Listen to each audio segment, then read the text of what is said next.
Warm welcome, students.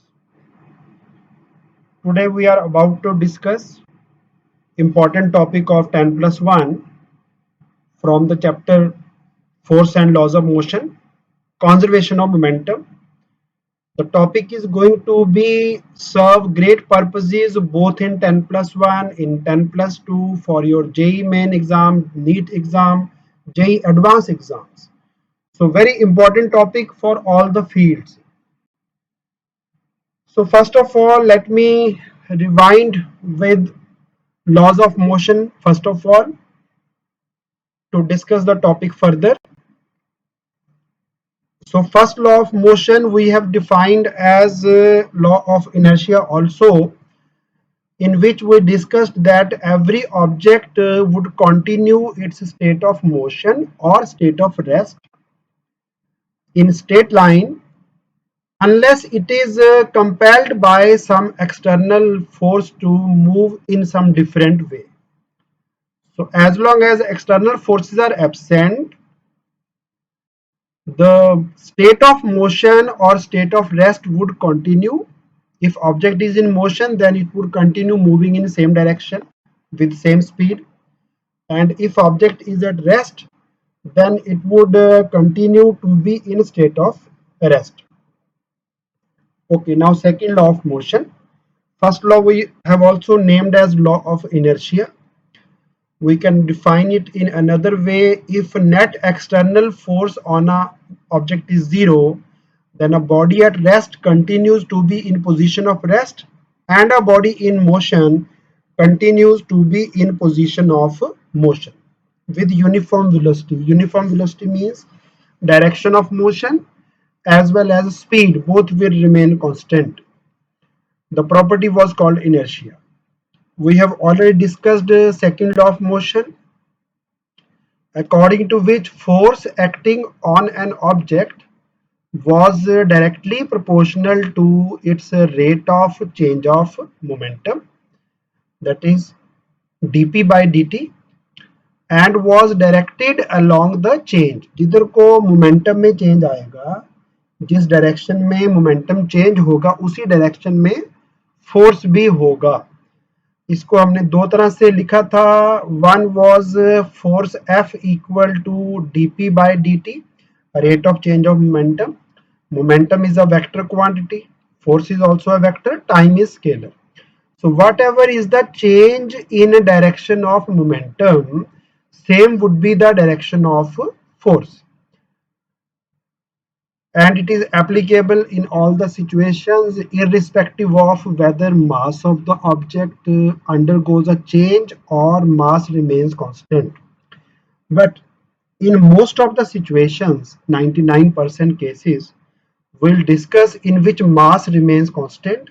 So if we substitute momentum as mass into velocity, so those who know differential calculus, they know mass being constant is taken out of differential calculus or differential part, m is taken out and we are left with dv by dt, which is rate of change of velocity, and you well know dv by dt is equal to acceleration.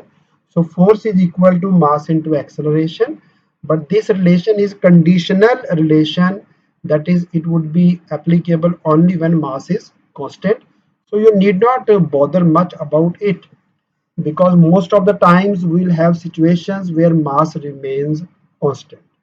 So most versatile formula is second one, F is equal to m into a, and F equal to dp by dt would be applicable in some situations. Of course, there is one important case, that is case of rocket, in which there is a drastic change in the mass, and the second formula F is equal to m into a doesn't get applied. Okay, so those who know laws of motion, they would be able to understand the topic better. Otherwise, before you proceed with this lecture, you must go through Newton's laws of motion to have a good understanding of them. Then this topic would be best understood. Okay, so before proceeding, let us go to third law also. So one thing to be kept in mind, this F vector left hand side has to be net force on the object. If an object is acted upon by a number of forces, in that case you need to find vector sum of all the forces acting before you apply second law. So left hand side to be replaced by total force, that is resultant of all the forces acting on the object, and then equate it with m into a. That would keep you easier in solving numericals. Okay, third law, very simple. There is no single force in the nature. Forces always occur in pairs. Forces always occur in pairs. So during an interaction between two bodies, the force of action and force of reaction are equal and opposite. So a simple example I would like to give here. In case you have a stone and you have earth here. We well know that stone always comes towards earth. Earth doesn't move towards the stone, but the force which earth applies on the stone, say F on the stone due to earth, usually written as FSE, force on stone due to the earth. Same force stone is going to exert on the earth, which is usually written as a force on earth, that is FES, force on earth due to stone. So usually what is found that a stone is moving towards earth and earth doesn't seem to be moving towards the stone. The reason being force of course is same. Same force is exerted on the stone and similar force the stone exerts on the earth. But earth being very massive in size, it doesn't accelerate much, it doesn't acquire much velocity, and earth doesn't appear to be moving, but it is only the stone which appears to be moving. But forces are equal and opposite. Of course, if you have a spring between two masses like this, you place two balls on the floor and put a spring between them, push the two balls against each other, and simultaneously release the both balls. Now you would find that same force is exerted on both the balls and both the balls do come out in opposite directions due to action and reaction forces. Okay, so this is one of the case. We'll discuss so many cases are there. This is not the one. Aeroplane, the engine basically what is doing, it is pulling the gases, that is air, in, and it pushes the air out from the rear side. So there is an action on the air in the backward direction, and the plane experiences a reaction force in the forward direction, due to which plane acquires motion. So engines are pushing the hot gases backwards. So force on the gases backward and force on the plane, that is reaction force is forward in direction. Another situation, you would have seen this type of sprinkler in your lawns. There is no motor here. Simply it is pressure of water which keeps it moving. Reason, as water is pushed out, action this way, it would experience a reaction in the opposite direction. Same way here, water is being pushed out this way and reaction is experienced in opposite direction.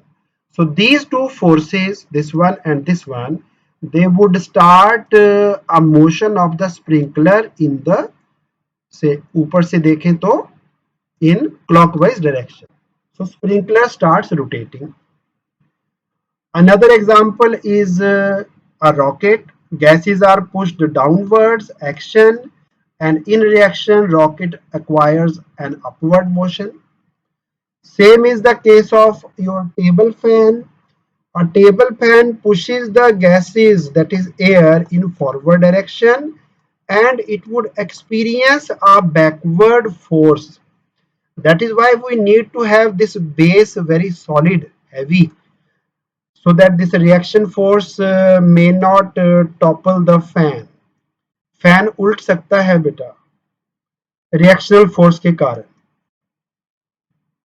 चलिए एक और example. Swimmer, what does swimmer do? First of all this hand comes downwards. Downwards means a reaction force in upward direction which balances your weight. Then we move this hand in backward direction. That is, we push the water in backward direction, and reaction of water pushes us in forward direction. Action on water backwards, a reaction on the swimmer forward. So all these situations depict the both forces, that is action and reaction. So for the sake of simplicity, we sometimes do not show reactional forces, but they are always there. Action reaction pair is always there. Of course, sometimes we may call that a plane is experiencing a force of 7,000 Newton. But that 7,000 Newton is not the force only on the plane. There is an equal force exerted on the air also in backward direction, which we may not discuss, of course, in a certain question. We may be focused on the force on the plane only, but reactional force is always there. Action reactions are simultaneous processes. So after recap of these three laws, let us move to law of conservation of momentum, and I'll discuss three examples. Two I'll solve for you and one would be your homework. Okay, extra ink to be removed. And one more thing to be kept in mind is force of action and reaction can't cancel each other, can't balance each other. A usual question of 1 mark in 10 plus 1 school exam. Action reaction forces, since they are acting on two different bodies. Suppose we have two charges, positive each, which are about to repel each other, but this force, say force F1, we may name it. F1 is acting on charge 1 and on charge 2 force F2 is acting. These two forces are same in size, opposite in direction, but these forces are acting on two different bodies. Of course, for example, if you apply a force of 20 Newton on same block from left to right and another force of 20 Newton from right to left. Same block, two forces in opposite direction and equal in size. Then this block is not going to move because these two forces being equal and opposite would cancel out as they are acting on the same object. But action reaction forces act on two different objects, hence they are not going to cancel each other. Please take care while writing the answer. Action reaction forces are equal and opposite, no doubt, but they do act on different objects, hence they can't cancel each other. So simple concept. Okay, so let us move to the main topic of today, that is conservation of linear momentum. Very important concept. So first of all, what is the statement? In the absence of external forces, when there is no force acting from outside, total momentum of a system. Now what does system mean? We haven't written total momentum of a body remains conserved. We have written total momentum of the system remains conserved. System means in one system there would be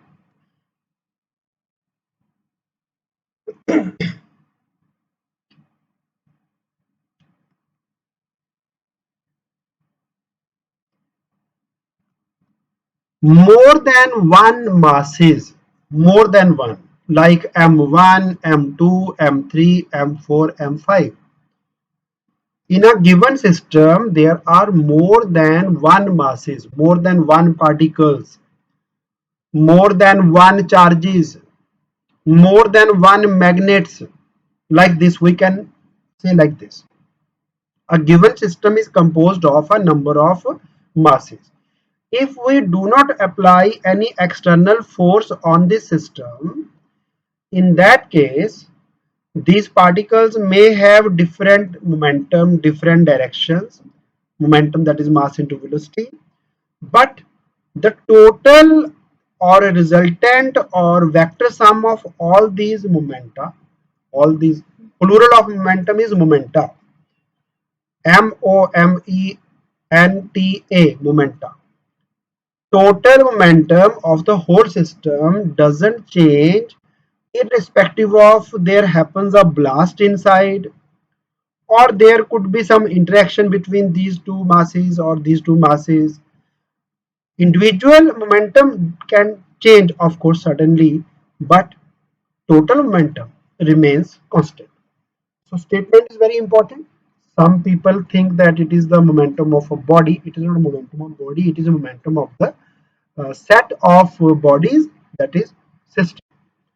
So when does it remain constant? When does it not change? When there is no external force on the system. Okay, proof is very simple, and proof is not going to come in exam. It is just of two lines. Let P1, P2, P3, P4, Pn would be the respective momenta of these composing masses which make this system, are the linear momenta. Linear because we are going to discuss later on angular momentum also. Let there are n masses and their momenta are P1, P2, P3 and Pn. In that case, total momentum of the system would be given by simply vector sum of P1, P2, P3 and Pn. So that is equal to P system, total momentum of the system. According to second law of motion, force, if any, applied on the system, if we apply a force on the system, then it would be changing the momentum of the system, and force equals the rate of change of momentum, that is dp by dt. Okay, but our law is valid only when external forces are absent. So let us make this F external, F acting on the system, equal to 0. So external force if is 0, then this thing equal to 0. On right hand side you will get dp by dt equal to 0. Now you know differentiation, d by dx of something is equal to 0 when the quantity is constant. So please recall the rules of differential calculus. We wrote there d by dt of a constant that came out to be 0. Very simple. Because d means change and constant doesn't change. So d of a constant, that is change in constant, is 0. Numerator is 0. Denominator may have anything. 0 by anything is equal to 0. So differential coefficient of a constant equal to 0. So here we are getting dp by dt equal to 0. So comparing it with this equation, we find that the quantity whose differential coefficient is being taken, that is P of system, that must be a constant. Only then the derivative can be equal to 0. So P of the system is equal to constant, and that is what we were desiring. When external forces are absent, when force is made 0, then total momentum of the system doesn't change. Total momentum of the system remains constant. But constant doesn't mean that individual momentum can't change. See, let us say these two masses were moving in, say, one direction in the system. This mass was of 5 kg. This is also, say, of 5 kg. Velocity of this mass was 3 meter per second, and velocity of this mass was, let us say, 2 meter per second. And being slower, this mass is being slower, there may be a collision between these two masses. The target mass is slower mass and the incident mass is faster. So what would happen after the collision? The target mass acquires, say, a velocity of 3 meter per second towards right hand side, and the incident mass gets slower and its new speed becomes 2 meter per second. So initial momentum was 5 into 3 15 and 5 into 2 10. Both were in same direction, so initial momentum of the system was 15 plus 5 into 2 10, that is 25. Unit was kg meter per second. Okay, now the new momentum after the collision. The two particles collided, their velocities undergone a change, but new momentum is again 5 into 2 10 and plus 5 into 3 15. Answer is again 25. So I never said that individual momentum doesn't get affected. We want total momentum to be constant. Before collision it was 25. After collision it is again 25. You see, individual values have undergone a change, no problem, but total value doesn't change. So that is the meaning of the law. External force must not be there. This collision is something which is happening in between them. No external effort is made for that. External forces must be absent. So let me rub the extra part. Those who want to note down, they may pause here if they want to note down the example. Okay, basically what we were discussing, total momentum of the system, P1 vector plus P2 vector plus P3 vector, their resultant doesn't change, that remains, tries to keep the value of this vector sum equal to, always equal to a fixed value, that is constant. Okay, now let us move to the application of the law. This part is mostly not going to come in the exam. There may be some schools which may ask state and prove law of conservation of momentum, but it is quite simple. You will certainly get some numerical on it. Numericals are important. So there is one situation, that is firing of a gun. So total momentum of the system doesn't change with time when external forces are absent. So let us move to the examples. This is a cannon being fired by some soldiers. Okay, let us see what happens. As the shell is loaded into the cannon and it is fired, see what happens.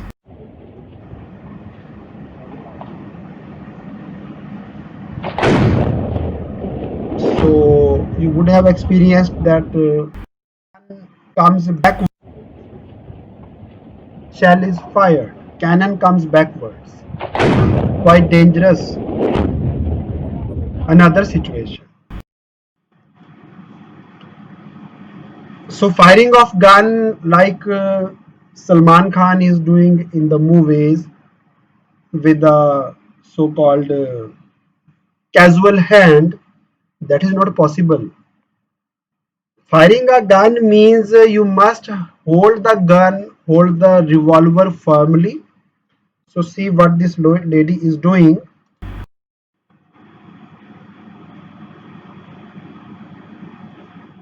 So you got the idea. Okay, another example. may not be complete, I think.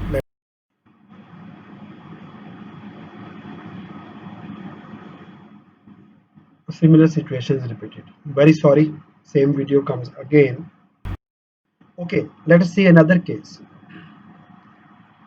That was a revolver, now it is complete gun.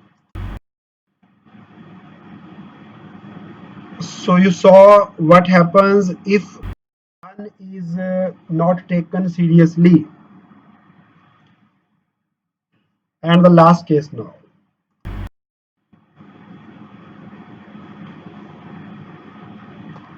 Okay, some students are laughing. Anyway, the gun must be held tight to one's shoulder because it is going to recoil back. One more case we have. Oh, you okay, bro? Not the face. A 12-gauge shotgun generates over 50 foot-pounds of energy, See what which is mistake one way to get a he nose did. job.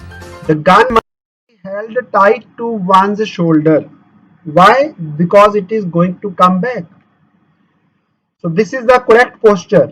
See how this person has kept the wooden part of the gun against his shoulder. This is the correct way of firing. And one must lean himself herself slightly in forward direction. It is basically action and reaction also. We must lean in forward direction and tight grip on the ground also. In that case, you can fire it safely. Of course, small jerk would be. Okay, let us discuss now recoil of gun. It is based on conservation of momentum. Initially, both bullet and gun were having zero velocity. That is total momentum of the bullet and gun system was m of gun into velocity of gun 0, mass of bullet into velocity of bullet again equal to 0. But when gun is fired, total momentum according to conservation of momentum must remain conserved. So if initial momentum was 0, then final must also be 0. As a result, if a bullet acquires a momentum in right hand side, along right hand side or along positive x-axis, then gun must acquire a momentum in negative x direction so that the total momentum remains constant. So you see the motion of the gun. Of course, bullet being lighter, that is going to move to a longer distance, would acquire more speed. Gun would acquire a lesser speed. That we'll come to know when we discuss its mathematics. Before firing, mass of bullet, velocity of bullet, mass of gun, velocity of gun. These were equal to 0.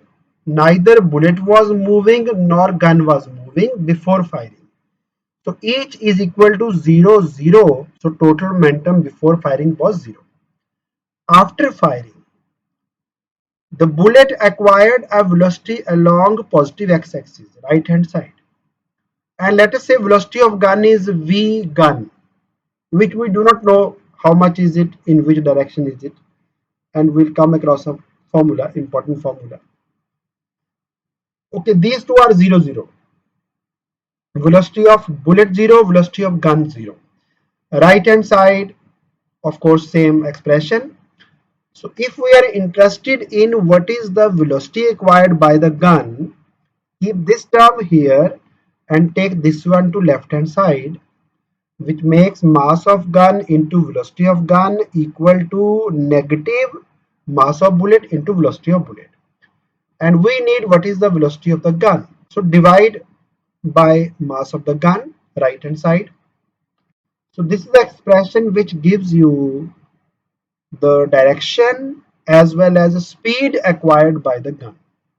So in direction, whatever is direction of bullet's velocity, that is right hand side here, negative of that, opposite of that would be the velocity of gun.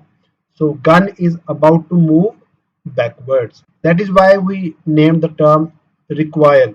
Recoil means coming back. That is recoil. Okay. So mass of bullet upon mass of gun. These are scalar numbers. Only vector is bullet's velocity and negative of a vector is opposite in direction. So if bullet acquires a velocity in forward direction along positive x-axis, then velocity of the gun would be negative direction of velocity of bullet, that is gun is about to come in backward direction. So please pause the video and note it down, and afterwards we'll discuss some examples of conservation of momentum. One of the examples is again from NCERT book, and which is based on the same system, that is firing of the gun. And question may be modified in some school exams. Gun may be replaced by some cannon. Gun may be replaced by some cannon, or there could be sometimes water coming out from a pipe and the required speed acquired by the pipe in the backward direction. Question may have different forms, but formula basically remains same. So if gun is held against the shoulder of a person, like we saw in the last video, in that case the gun and the person behind the gun, they would together form a new mass of gun plus mass of person. So instead of writing here mass of gun only, if we have a person also here, then gun plus person is another part of the system. So in denominator you would write mass of gun plus mass of person, and of course if denominator increases, the required speed of the gun decreases. If denominator is larger than this one, larger denominator would mean a lesser size of the required velocity of the gun. So usually a question in the exam, question is why should the gun be held tight to one's shoulder while firing it? So you have seen already the situation, but we have to explain it through physics. So answer is it increases the mass of the required system. Earlier only gun was to come backwards. Now the gun plus person, more mass is about to come back, which decreases the required velocity of the gun. You may support your answer with mathematical expression also. In case only gun is there, then this term is not present. If the gun is held against the shoulder, in that case person's mass is also added to the denominator. That decreases the velocity of the required velocity of the gun. Okay, so in the booklet provided to you, the first question, a shell of mass, NCERT question it is basically, and it appeared in Chandigarh Model Schools during 2015, and it has once come across Kendriya Vidyalaya also. Simple question, of course. A shell of mass 0.02 kg is fired by a gun of mass 100 kg. No need to draw any diagram, straightway application of formula. If the muzzle speed of the shell is 80 meter per second, muzzle speed means the speed with which the shell comes out, bullet comes out. What is the required speed of the gun? Okay, so we just had this relation, derived this relation. V required for a gun is equal to, without person of course, equal to mass of bullet into velocity of bullet divided by mass of gun. Negative sign just indicates the direction, that is the required velocity of the gun is against the motion of the bullet. So in numericals, the first most job is to have correct units of the various quantities. So already mass are in kg and velocity is in meter per second, so no change of units required. Directly substitute the values. So 0.02 divided by mass of gun 100. Do not interchange these two terms please, otherwise you will get very big answer, large answer, into 80. So 0 to removed means 2 zeros in the denominator. 1 would cancel. You are left with 16 by 1000, which is 0.016 in meter per second. If you want to write in centimeter per second, simply multiply this term by 100. Decimal shifts by 2 places. So answer is 1.6 centimeter per second. Okay, this is one of the questions I have done for you. One more question will do, and one question is for your homework. Note it down, pause the video. Next question. Very important, school exam as well as JEE Main, JEE Advanced as well as NEET exams. Question is simple, no doubt, but it uses a concept of vectors also. Question is 1 kg body at rest explodes into 3 fragments, 3 parts. The ratio of their masses is 1:1:3. 1 kg object is blasted, exploded into 3 components whose ratio of masses is 1:1:3. The parts of same mass, these two parts are of same mass, 1:1.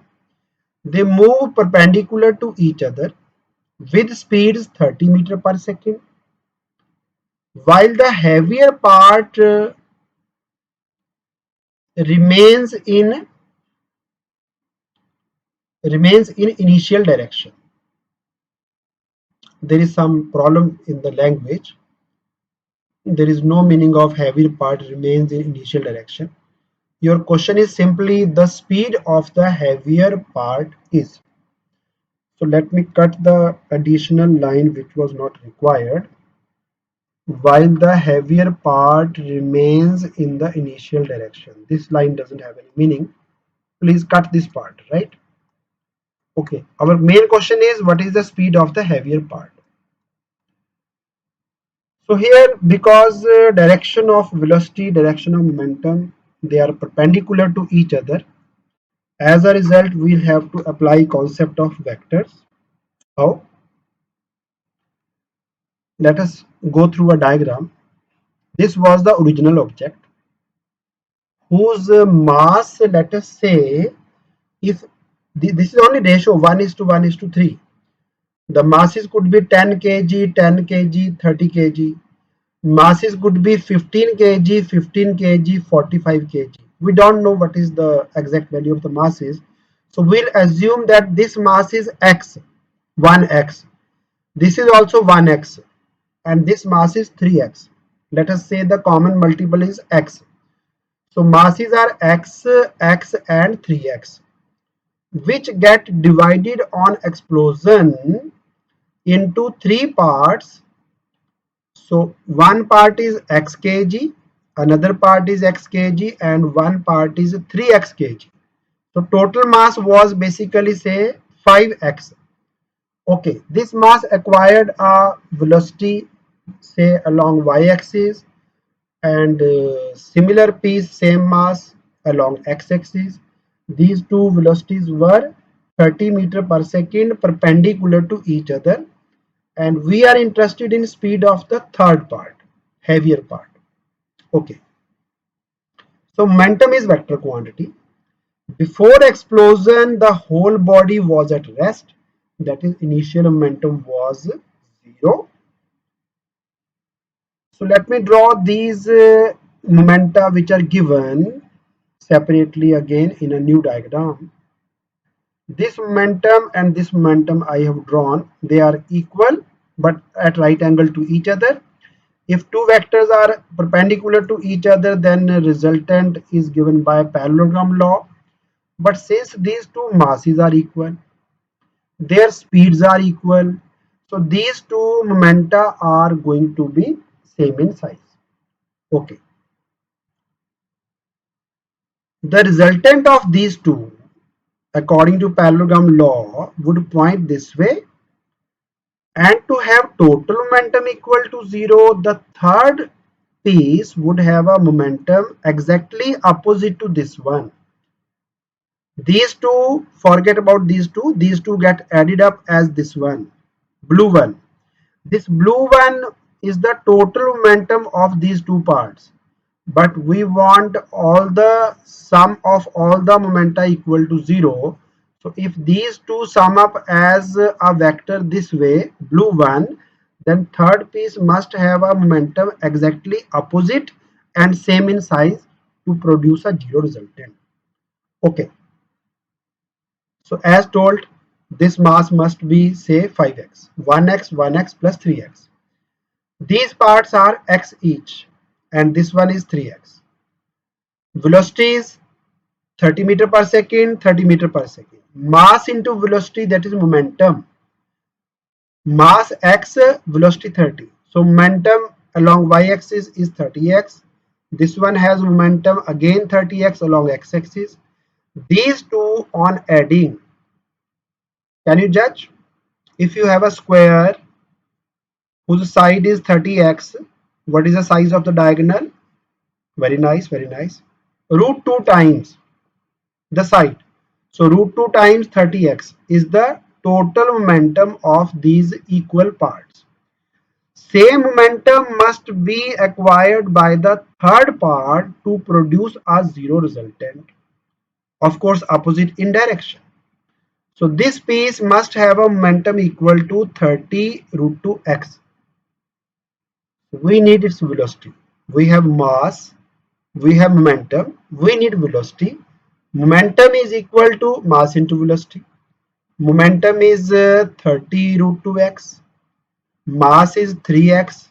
V is required. What is the velocity? So x cancels. 3 cancels with 30 as 10. X also cancels. Okay, so V must be equal to 10 root 2. X is cancelled, didn't appear. Okay, no problem. X is also cancelled. X cancels with X. 3 cancels with 30 as 10. So on left hand side we have a 10 and we have a root 2. So answer is 10 root 2 meter per second. So second choice is the correct choice. Let me repeat everything. Masses were equal to x, x and 3x. The pieces into which this mass got divided are x, x and 3x. These two smaller parts have velocities 30 meter per second, 30 meter per second, but perpendicular to each other. So their respective momenta were mass into 30, that is x30, and here again same mass, same velocity, same speed. So momentum was 30x again.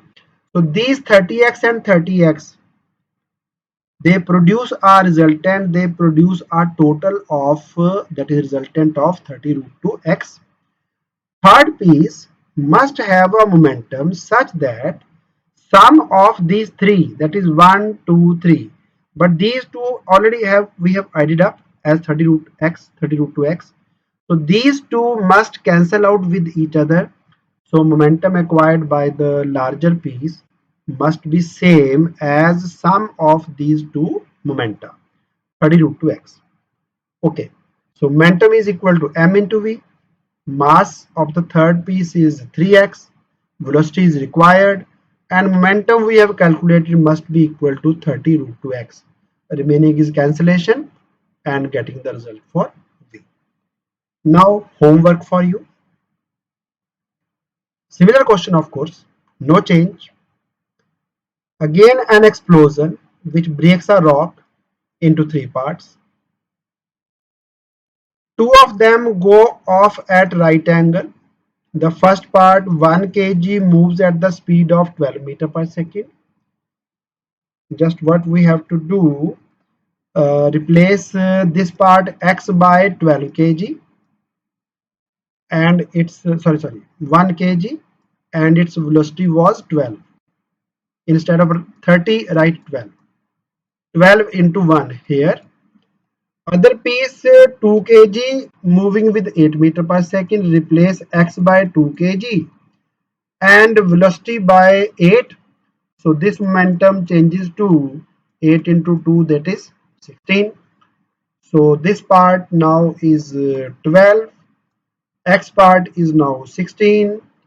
12 and 16 through Pythagoras theorem, you would get equal to 20 here.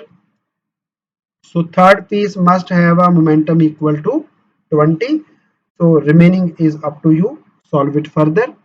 So same situation, and you should WhatsApp your answer to me. So that's all for today's lecture. Thank you for joining. Like the lecture, share it with other students, those who are in the same line, and please subscribe the channel. Okay, have a nice day.